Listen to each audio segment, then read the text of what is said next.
Hello everybody and welcome to another episode of Wine Library TV. It's Saturday and I'm wearing the same clothes as I am on Friday. We're taping the next episode of the Wine Library 6-pack.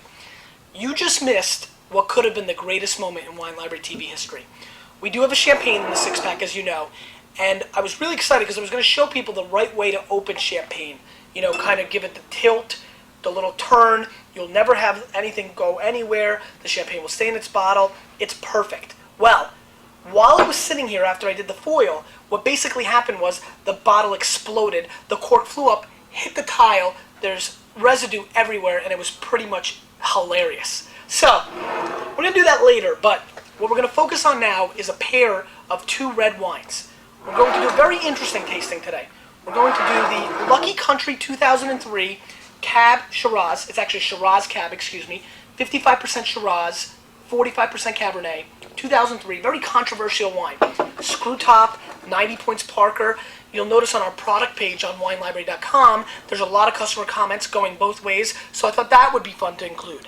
What I really thought would be cool is to taste it against the 2001 Coletto Napa Cab, which is making its second appearance on Wine Library TV. And what's really cool about that is that it is the first time wine to make its second appearance. Now, I didn't open this wine either. So, basically what we're going to do is, what I thought would be fun to do is taste two wines that scored 90 points that are pretty much based on the same grape, but, again, the Lucky Country does have some Shiraz in it. So they are different wines, but I did want to taste two wines side by side that really kind of showed some different aspects to each other, and were basically very competing wines, different price points, different wines altogether. So, we're going to do the Shiraz Cab first. I'm going to pour that, and we're going to pour the Coletto Estate 2001 over here. So, head to head, the color comes in pretty close. We're going to give the nod to the Coletto. Again, we talked about Napa Valley with Coletto. It's a classic wine. I think we've had good response for it. Lucky Country is really an interesting wine. It's 2003, and it comes from Barossa. Barossa, again, we've talked about.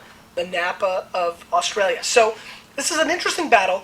The Coletto's about 3 times the price, maybe 2.5 times the price. So it's got, that going. Let's see what happens. Lucky Country has an amazing nose. Wow, a lot of fruit, a lot of flavors. Exotic fruit too, almost like pear, apricot, a lot of big fruit flavors. Coletto,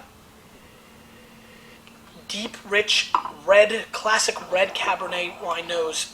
Very complex, a little wood on the nose. Yeah, great nose for both wines.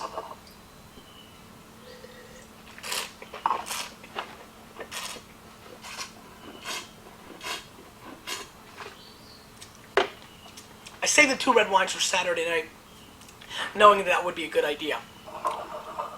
Grapefruit flavors, very full-bodied, rich. The Shiraz and Cab are very balanced. Little tannic structure on the finish, but not too bad. The tannin structure is excellent. Really well made. Nice wine, lingering flavors. Really, really nice. Nice job by Lucky Country. I like this wine. Again, it's a 14.5 alcohol. It's a powerful wine, well worth the money. Again, for many of you, this may be the first wine that you have with a screw top. Coletto.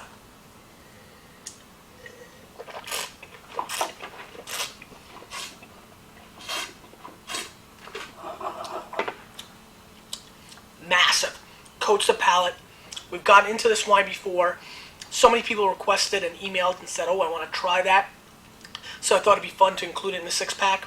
What I come away with this, and where I think this might be interesting for everybody, is this is a world-class wine. But I'm going to tell you something. I'm not completely convinced that it's worth 3 times the price of the Lucky Country. Tasting them side by side right now, there's many of you that are going to even prefer the Lucky Country because there's a lot of fruit and a lot of complexity, and it's really rich. I do personally think the Coletto is a better wine. It's a little bit more complete.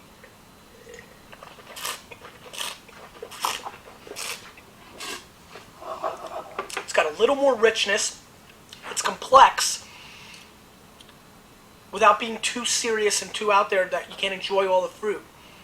I'm going to give the nod to the Coletto, but I will tell you, I've got this scored 92 to 90, which is very close, and I'm not so sure worth the price difference.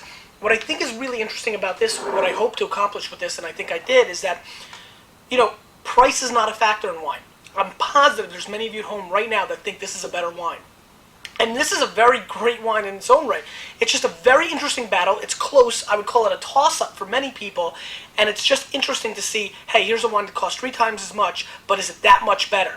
It's always debatable when the wine is a little bit better. It's always fun when the little guy or the less expensive wine kills the big guy. This is not the case here, but there's, the real question that you're going to have to ask yourself is it worth the extra dollars? I think you see that the Shiraz is very powerful in this wine, and that's why you're getting that more of that bright fruit. I think when you compare this to the Cabernet, you'll see that Shiraz element, that 55%, is why you're seeing that bright, vibrant fruit, if you know what I mean. It's that more intense kind of flavor. So just a little bit more of a pop than the Coletto has. But these are 2 great wines. I really hope you enjoyed them. Again, leave these open for 3, 4, 5 days. You'll get away with it. Decant them. Enjoy them tomorrow and Sunday. Great wines. We're going to do the champagne next. We'll see you next time on Wine Library TV.